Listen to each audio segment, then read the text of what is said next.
Welcome to today's session. So for some time now, we have been looking at polynomial functions and we've learned a lot about it. We've looked at the addition, the subtraction, the multiplication, the division. We've looked at the remainder theorem. We've looked at the factor theorem. We've also looked at the zeros of a function.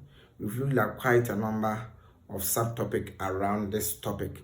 However, we've not really taken time to solve questions really under that, and so I'll say that this may be our first question that we are now going to apply the terms that we've learned to solve questions. So let's look at this one. The question is saying that if x minus 3 and x plus 7 are factors of ax squared plus 12x plus b, find the values of what? A and b. So let's start.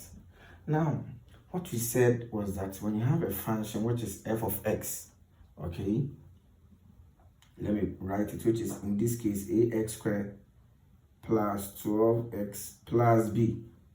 Now, when you have this, okay, what you are going to do is that you have x minus 3. So we are picking one of the factors, this one, and we equate it to 0.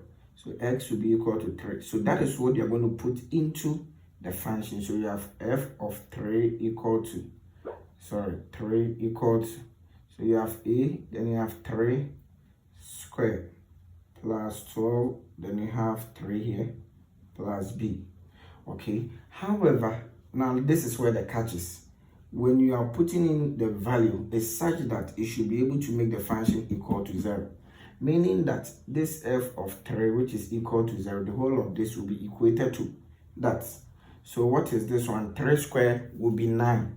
Okay, so that will be 9a, and this times that will be 36 plus b, all equal to 0.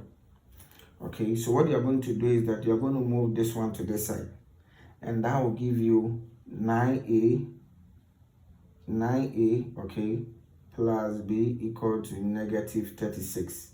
So you label this one as equation 1. Now let me come to this side also. Let me use a different color.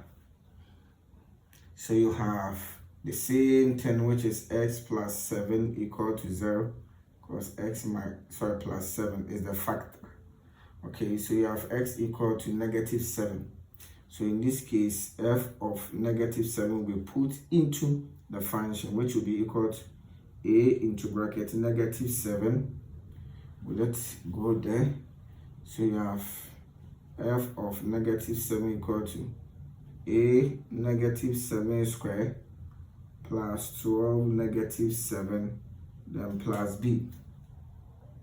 But we've already established that the f of x will be equal to what? 0. So meaning that this one, next 7 times next 7, that will give you 49. So you have 49a, then this one, you have 12 times, I think 84, but let's be sure. This one 14, this one, so 8, yeah, 84, but it's negative, so you are going to have negative 84, then plus b, all equal to 0. So what you are going to do is that you are moving this one to this side, giving you 49a plus b equal to positive, that is 84. This one becomes equation 2.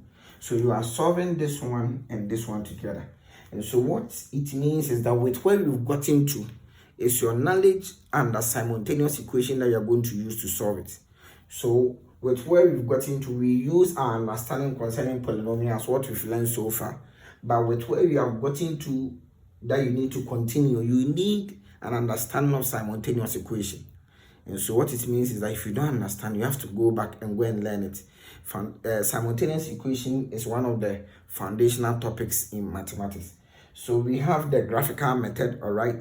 Then we have the elimination method, we have the substitution method. Other teachers are also saying that they have their own methods, but we will stick to either the elimination or the substitution. But because of time, I am going to use elimination method. Okay, so let me rewrite the whole thing over here, which is 9a plus b equal to the negative 36. Then you have 49a plus b equal to the 84. So equation 1, equation 2. Now with the elimination method, when you hear the word eliminate, that means that remove, take away. So the whole idea is that we want to take away one of the variables so that it will be left with one of them. Then you focus on getting the value of that variable left. After that, you now come and substitute or put in the value of the variable that was left that you found its value, to be able to use that one to find the other value that you eliminated initially. So the whole idea with the elimination is that for you to be able to eliminate it, the variable that you decide to eliminate, they must have the same coefficient in both equations. Then one has to be positive, one has to be negative, so that they will cancel out. So here, when I look at it, I don't want to waste much time. This side is 9, this side is 49, but this side is 1b, 1b. So I'm going to eliminate, that is the b.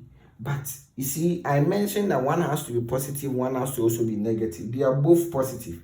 So what I'm going to do is I'm going to negate one of the equations. So in this case, I'm going to negate equation 1. So you have to write multiply -1 by equation 1. You have to write it, all right? So you write multiply -1 rather by equation 1. So that you now have negative a, all right, negative b, and the negative will affect this one too, so it become positive that is 36. After that, you add them. So when you add the equation 2 to this, so this one will become equation 3, okay? This one plus this, it will reduce it to 40a. Then this one plus this, it will become 0. So let's forget about it. Then you have, that is 84 plus 36. So you will be 0. Okay, plus this side is 11, so you have 12, so which is 120. So what you are going to do is that you are going to divide both sides by the coefficient of a, which is 40. Okay, here will cancel. Here is 1, here is 3, meaning that the value of a is equal to 3. Now immediately you get the value for a, then you come and write putting the value of a into, so you now decide the equation that you want to put in. Somebody may put in equation a, somebody may decide to put in equation 2, so equation 1, equation 2, or equation 3. But whichever one that you decide to put in, you are going to get the same answer. So let's put it into this one, which is 9a, all right? So you have to also write that putting a into equation. Let me write it. Putting a, which is equal to 3, into equation, let's say equation 1, all right? So you have 9, but we have a to be equal to 3 plus b equal to -36. Now this one, when you multiply, that will give you 27, okay, plus b equal to -36. So you maintain the b, then you have -36. When this one moves to the other side, it becomes -27. Then you have, that is -36 minus 27, and that will give you this plus this is 13, so that will be 3 plus the 1, so that will give you 63. So you have -63. Then this becomes the value for a and b, as the question is asking for. So when you are done, and if you want to now rewrite the whole thing again, you can go like the function f of x is equal to, what is a now? It's 3, so that will become 3x squared plus the 12x, okay, plus the b. But the b is -63, and this will become the function.